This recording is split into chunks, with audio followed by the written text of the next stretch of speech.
Oui, quand Hassan il m'a appelé avant-hier, on était en consultation pour me demander d'essayer de remplacer Christophe. Personne ne peut remplacer Christophe. D'accord? Bien.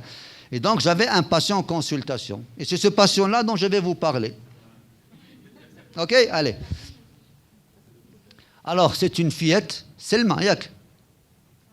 Sarah, pardon. Sarah, je me rappelle de S en général. Ouais. Alors, 8 ans, deuxième de sa fratrie, admise en détresse respiratoire avec une altération de l'état général, qui, dont ses antécédents avaient fait une anémie il y a 2 ans, traitée par un traitement ferrique qui s'est bien passé.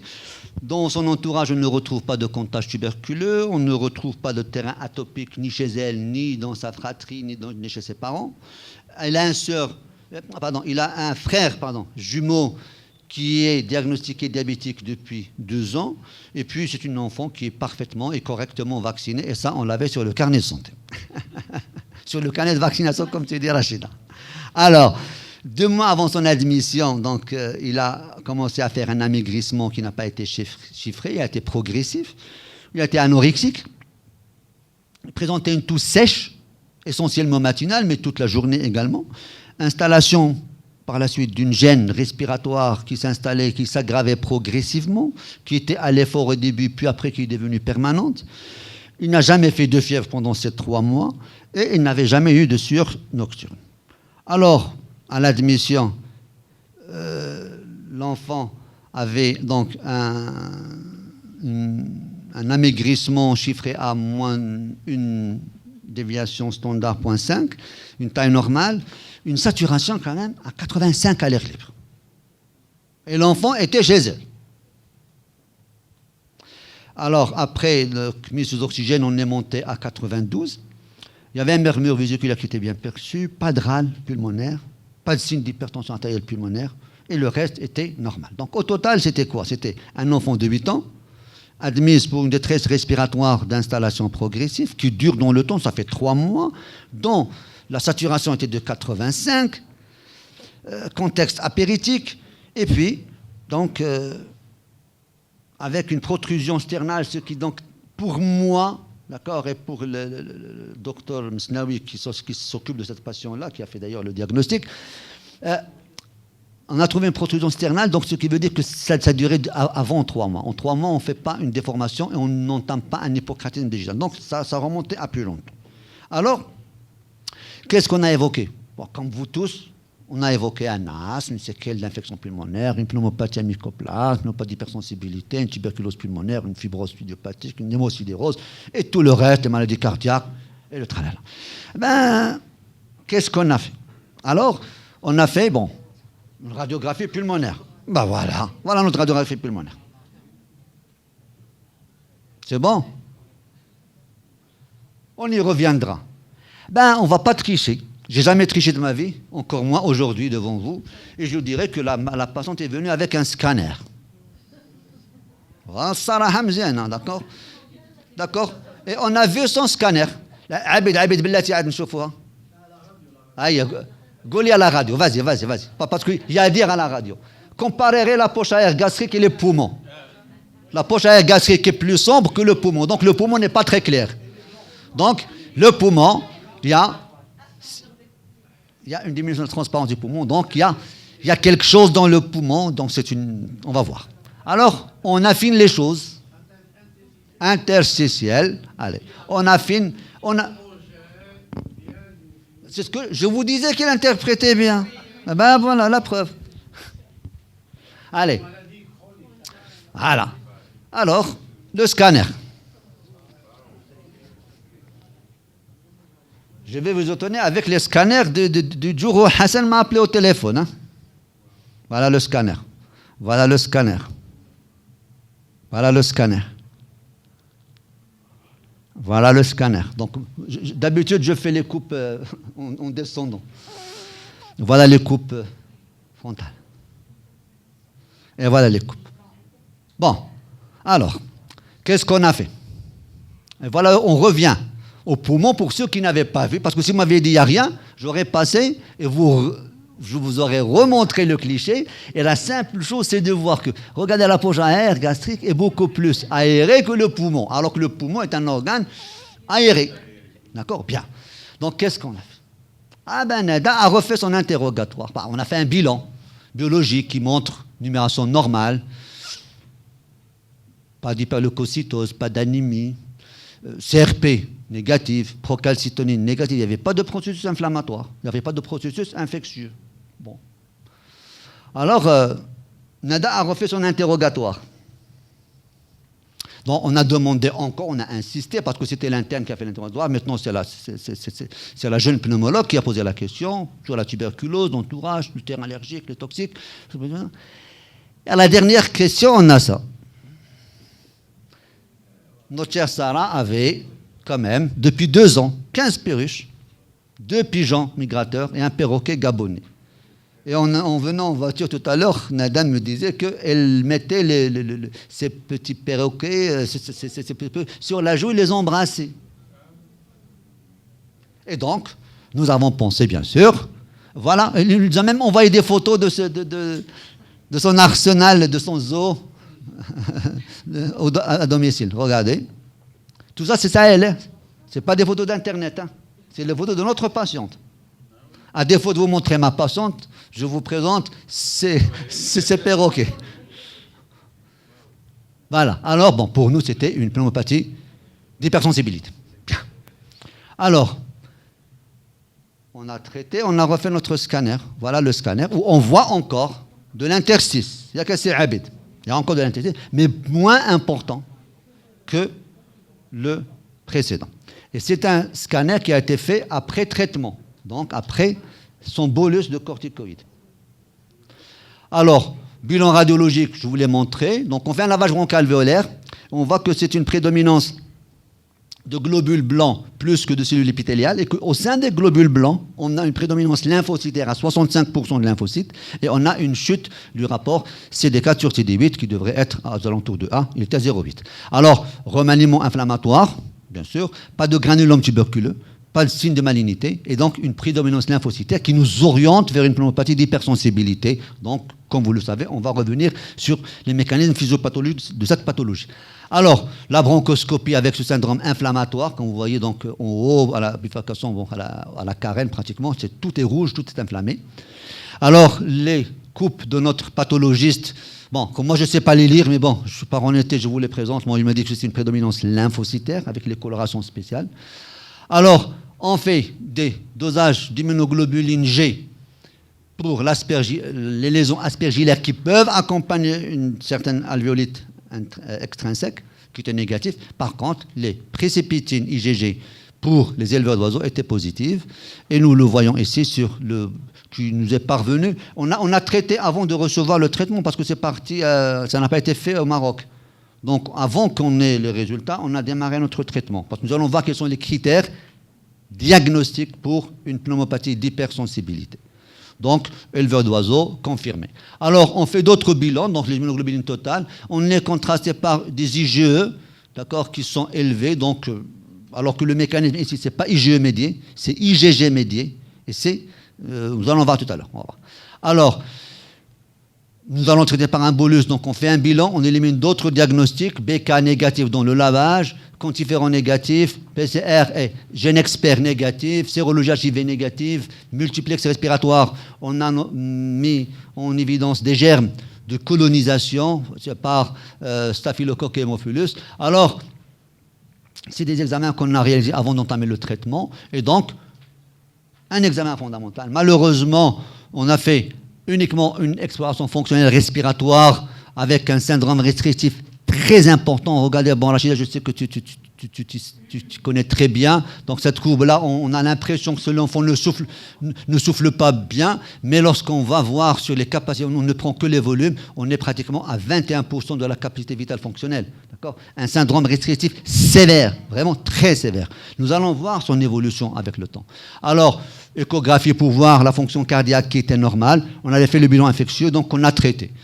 On a traité donc par la méthylprédnisolone à très très très forte dose, antibiothérapie pour couvrir l'épisode de ce bolus, l'éviction totale. Ah ben, est-ce que vous savez, c'est la première fois que ça m'arrive. Un enfant dans ma consultation qui ne me parle pas. Il y a Canada. Il me déteste. Je lui ai enlevé les oiseaux. Il nous déteste. Il nous déteste, mais pas possible. Il est content, il est fier, il est content, il est satisfait des résultats, mais il nous hait. Il nous hait. Donc, faites-vous haïr par vos patients, si c'est le cas. Éviction totale. Donc, on est arrivé quand même à un sevrage d'oxygène après le 3e jour, alors qu'il était à 85 de saturation. Et on a pris un relais par une corticothérapie orale à raison de 2 mg kg. Bon, très forte dose là encore pendant 1 mois. Et qu'on a entamé la dégression le 9. Le 9, on a commencé la dégression. Alors, nous avons, qu'on l'a vu en consultation le 9-5, en régression de la dyspnée, régression de la toux, repris de l'activité physique, repris de la scolarité. Il commence à courir. Saturation spontanée à l'air libre 98, prise pondérale de 3 kg, bon ça c'est les corticoïdes, une tension, bon il n'y a pas d'effet de secondaire des corticoïdes, tension normale, et ionogramme et glycémie normale. Alors on refait une exploration fonctionnelle respiratoire, elle s'est améliorée, et on voit qu'on est passé à 65. On est de 21 à 65, donc on a récupéré de la capacité pulmonaire. Donc c'est un syndrome restrictif sévère, on est un syndrome restrictif modéré à sévère.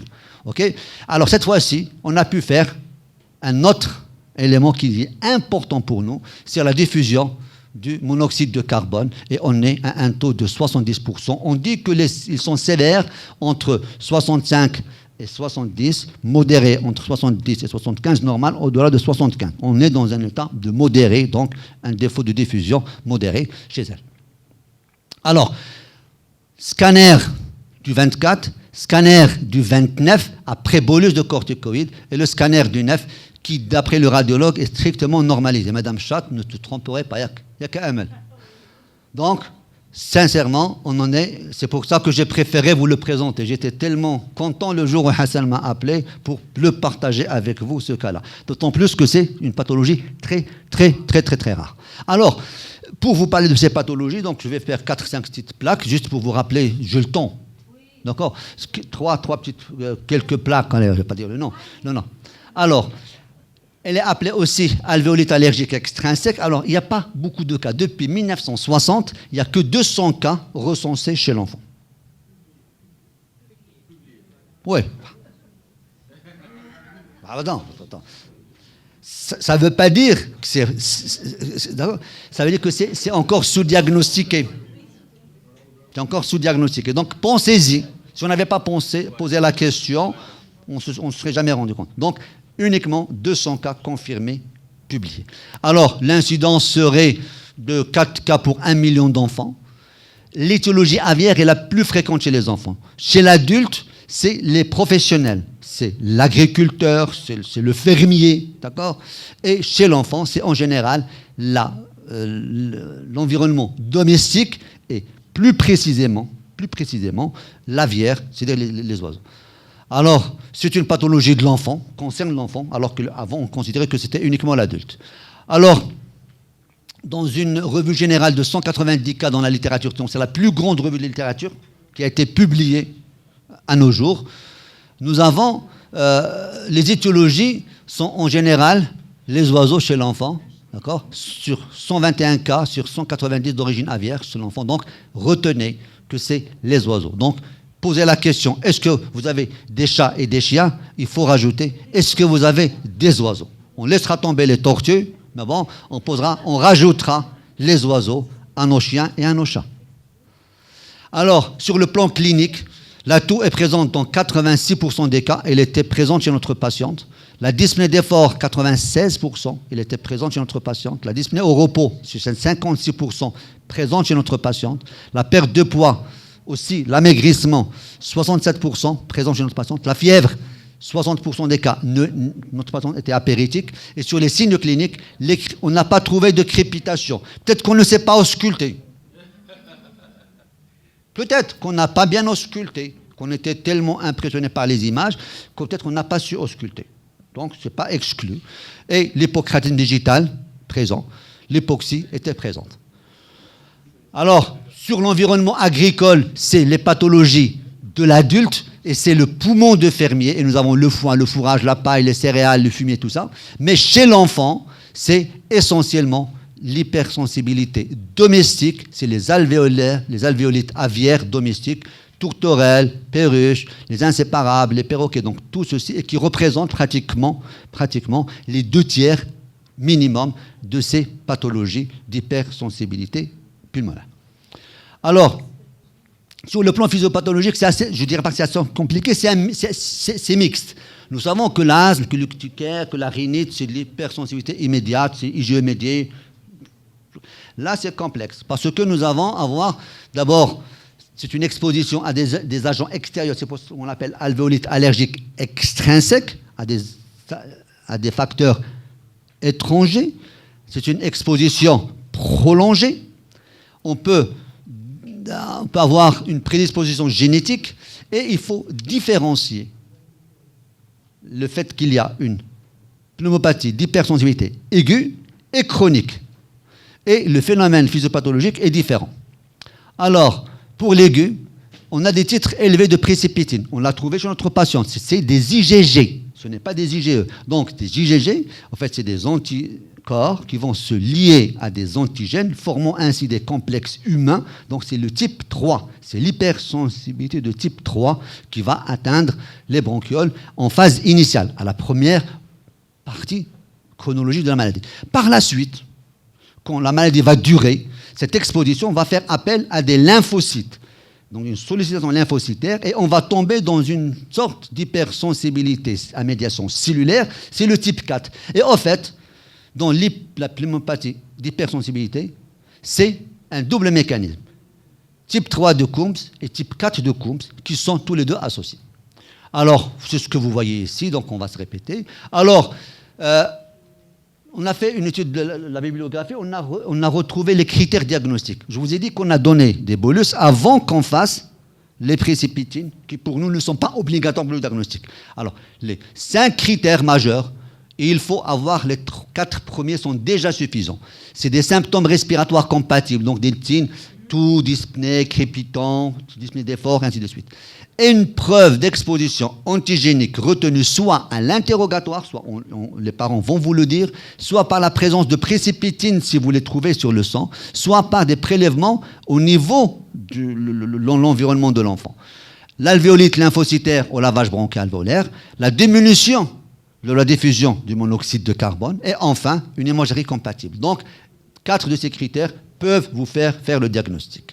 Alors, pas de traitement randomisé, il n'y a pas de série qui a été randomisée, mais la plupart des gens, d'abord l'éviction de l'allergène, c'est fondamental, et après une corticothérapie intraveineuse par bolus, c'est ce que nous avons préconisé, c'est 10 à 30 mg, nous avons préconisé 30 mg chez notre patient, donc la plus forte dose qu'on puisse donner de corticothérapie, donc qui va être définie par le degré de gravité de la pathologie. Corticothérapie de suite après le relais, donc ce qui a été préconisé chez notre patient, donc une corticothérapie à 0,5, 1, voire même 2 mg par kilo et par jour pendant 3 à 6 mois. La plupart des auteurs préconisent 3 mois avec la réduction. Certaines formes, on va dire, rebelles, on peut arriver à l'utilisation d'immunosuppresseurs, azatioprine, l'hydroxychloroquine ou autre.